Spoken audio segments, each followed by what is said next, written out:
Hello friends, തീറ്റപ്രാന്തന്മാരുടെ മറ്റൊരു അടിപൊളി ഡിഷുമായിട്ടാണ് ഇന്ന് വന്നിരിക്കുന്നത്.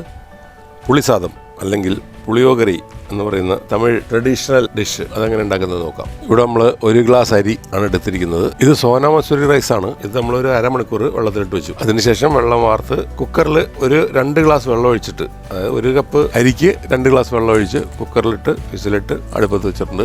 ഒരു 2 വിസിലങ്ങോട്ട് അടിക്കട്ടെ. ആ ഗ്യാപ്പിൽ നമുക്ക് ഒരു നാരങ്ങ വലിപ്പത്തിൽ വാളംപുളി അത് കുറച്ച് ചൂടുവെള്ളത്തിലിട്ട് വെക്കാം. പുളിയോഗരി ആയതുകൊണ്ട് പുളിസാദം ഉണ്ടാക്കാനായിട്ട് പുളി വെള്ളത്തിലിട്ട് വെക്കാം. ഇതിലേക്ക് വേണ്ട മറ്റ് മസാലകൾ എന്തൊക്കെ നോക്കാം. ഒരു 3 ടേബിൾ സ്പൂൺ മല്ലി, 1 ടേബിൾ സ്പൂൺ ഉഴുന്ന്, 1 ടേബിൾ സ്പൂൺ കടലപ്പരിപ്പ്, എരിവിനനുസരിച്ച് കുറച്ച് ഉണക്കമുളക്, അത് ഇവിടെ ഒരു 10-12 എടുത്തിട്ടുണ്ട്, 1 ടീസ്പൂൺ കുരുമുളക്, വെളുത്ത എള്ളും കറുത്ത എള്ളും ഓരോ ടീസ്പൂൺ, പിന്നെ വേണ്ടത് 1 ടീസ്പൂൺ ഉലുവയും കുറച്ച് കറിവേപ്പിലയും. അപ്പോൾ ആദ്യം നമുക്ക് ഈ എടുത്ത് വെച്ചിരിക്കുന്ന സാധനങ്ങളെല്ലാം കൂടെ വറുത്തെടുക്കാം ചെറുതായിട്ട്. നമ്മളിവിടെ ഒരു ഇരുമ്പ് ചീനച്ചിട്ട് എടുത്ത് വെച്ചിട്ടുണ്ട്. അതിലേക്ക് കുറച്ച് നല്ലെണ്ണ ഒഴിച്ചിട്ടുണ്ട്.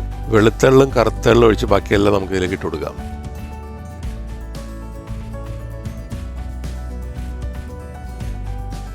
അതൊന്ന് മൂത്ത് കഴിയുമ്പോൾ അത് മാറ്റിയിട്ട് നമുക്ക് അതിലേക്ക് കുറച്ച് 1 ടേബിൾ സ്പൂൺ ഉലുവ ഇട്ട് അതൊന്ന് വറുത്തെടുക്കാം.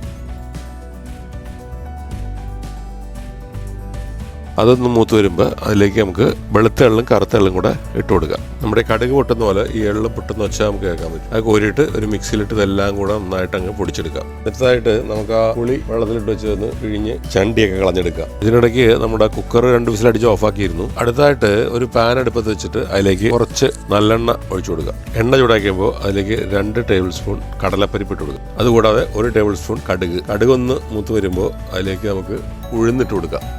ഒരു 2 ഉണക്കമുളക് കട്ട് ചെയ്തിട്ട് കൊടുക്കുക. അതെല്ലാം ഒന്ന് മൂത്ത് കടുകൊക്കെ പൊട്ടി കഴിയുമ്പോൾ നമുക്ക് അതിലേക്ക് കുറച്ച് കറിവേപ്പില, 1 പിടി കറിവേപ്പില ഇട്ട് കൊടുക്കുക. ആഹാ, വെടിക്കെട്ട്, തൃശ്ശൂർ പൂരം. അടുത്തായിട്ട് നമ്മൾ എടുത്ത് വെച്ചിരിക്കുന്ന പുളിവെള്ളം ഇതിലേക്ക് അങ്ങോട്ട് ഒഴിക്കാം. നമുക്ക്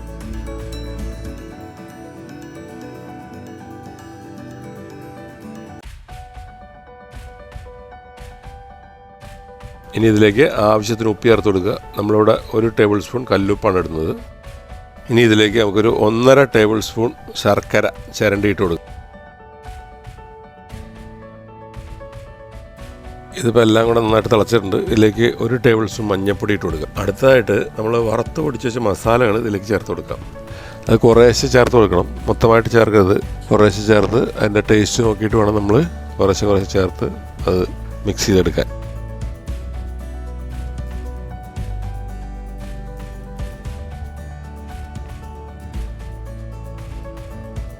നമ്മുടെ മസാല നല്ല സെറ്റായിട്ടുണ്ട്. ഇനി ഇതിലേക്ക് നമുക്ക് കുറച്ച് കപ്പലണ്ടി ചേർത്ത് കൊടുക്കാം. ഇത് വറുത്ത കപ്പലണ്ടിയാണ് നമ്മൾ ചേർക്കുന്നത്. അതും കൂടെ ചേർത്ത് നന്നായിട്ട് മിക്സ് ചെയ്യുക. കപ്പലണ്ടി ഇഷ്ടമുള്ളവർ ചേർത്താൽ മതി കേട്ടോ, നിർബന്ധമില്ല. നിങ്ങൾക്ക് കപ്പലണ്ടിയുടെ ടേസ്റ്റ് ഇഷ്ടമാണെങ്കിൽ അത് ചേർക്കാം. അതിനുശേഷം നമ്മൾ വേവിച്ച് വെച്ചിരിക്കണ റൈസ് ഇതിൻ്റെ അകത്തേക്ക് ചേർക്കാം. റൈസ് ചേർക്കുമ്പോൾ ശ്രദ്ധിക്കേണ്ട, കുറേശ്ശെ ചേർക്കണം. ആദ്യം കുറച്ച് റൈസ് ഇടുക, അത് നന്നായിട്ട് മിക്സ് ചെയ്യുക. അത് കഴിഞ്ഞിട്ട് കുറേശ്ശെ റൈസ് ചേർത്ത് നല്ല മിക്സാക്കി എടുക്കുക. അതിൻ്റെ ഉദ്ദേശം എന്താണെന്ന് വെച്ചാൽ ഈ മസാല ശരിക്ക് റൈസിലെല്ലായിടും പിടിക്കണം. ശരിക്ക് ചെയ്യേണ്ടതെന്ന് വെച്ചാൽ ഇത് ഒന്ന് സ്പൂൺ വെച്ച് മിക്സ് ചെയ്തിട്ട് ഒന്ന് ചൂടാറിയതിന് ശേഷം കൈ കൊണ്ട് നന്നായിട്ട് മിക്സ് ചെയ്യണം. അപ്പോഴാണ് അതിൻ്റെ ഫുൾ ടേസ്റ്റ് കിട്ടുള്ളൂ. തൽക്കാലം നമ്മളിപ്പോൾ കൈ കൊണ്ട് മിക്സ് ചെയ്യുന്നില്ല. എന്ന് വെച്ചാൽ കാണിച്ചാൽ ചിലപ്പോൾ നമുക്ക് വൃത്തികേടായിട്ട് തോന്നും, അതുകൊണ്ട് അത് ചെയ്യുന്നില്ല.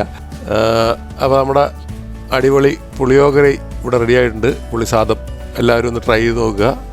നമ്മുടെ വീഡിയോ ഇഷ്ടപ്പെട്ടെങ്കിൽ സബ്സ്ക്രൈബ് ചെയ്യാത്തവരുണ്ടെങ്കിൽ സബ്സ്ക്രൈബ് ചെയ്യുക, ലൈക്ക് ബട്ടൺ അമർത്തുക, പിന്നെ നമ്മുടെ സൈഡിലുള്ള ബെല്ലൈക്കണും കൂടെ ഞെക്കി വെക്കുക. അപ്പോൾ നമ്മുടെ പുതിയ വീഡിയോസിൻ്റെ നോട്ടിഫിക്കേഷൻസ് ലഭിക്കുന്നതാണ്. അപ്പോൾ കണ്ടുന്ന എല്ലാവർക്കും നന്ദി, നമസ്കാരം. അടുത്ത വീഡിയോ ആയിട്ട് ഉടനെ കാണാം. പിന്നെ കമൻറ്റ് ചെയ്യാനും ഷെയർ ചെയ്യാനും മറക്കണ്ട.